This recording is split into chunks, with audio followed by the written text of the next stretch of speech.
ও ভাই, আপনিও ব্যবসা করছেন, আমিও একটা ব্যবসা করছি ভাই। এখন আপনি যদি আমার একটু না দেখেন। শোন, তোদের মতো ফুটপাতের ব্যবসায়ীদের আমার ভালো করে চেনা আছে, বুঝিস নি?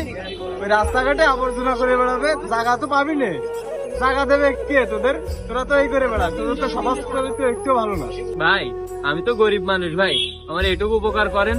আপনার এটুকু উপকারের জন্য আমার ফ্যামিলির লোকজন ভাই খেয়ে পড়ে বাঁচতে পারবে না ভাই। এখানে তো ভাই ফাঁকা জায়গা ভাই, এইটুক জায়গায় একটু দাঁড়ায় কি হবে না ভাই, একটু দাঁড়ায়। ভাই আসলে বাপ নেই তো, অল্প বয়সে বাপ মারা গেছে।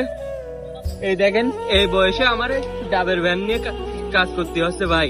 আমার বয়সী ছেলে মেয়েরা এখন কত কি করে বেড়াচ্ছে ভাই, আর আমি এখন ডাব বেচে আমার পরিবারের চালাচ্ছি ভাই।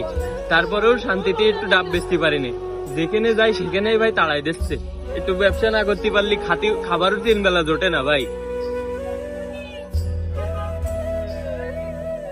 ভাই আমি বুঝতে পারছি ভাই, আগে বলবেন না আপনার বাপ মা নাই। ভাই পৃথিবীতে বাপ না বেঁচে না থাকলে বুঝি ভাই কষ্টটা কি, কারণ আমারও তো বাপ মা নাই। আসলে ভাই আমি আপনার সাথে যে কাজটা করছি আসলে ঠিক হয় নাই, আর আমাদের সবার উচিত সবাইকে সুযোগ দেওয়া। আচ্ছা ভাই ঠিক আছে, সমস্যা নাই, আপনি ব্যবসা করেন। আর আপনার আজ থেকে কোনো জায়গায় যাওয়া লাগবে না ভাই, আপনি প্রতিদিন আমার দোকানের সামনে এসে ব্যবসা করেন, ঠিক আছে ভাই?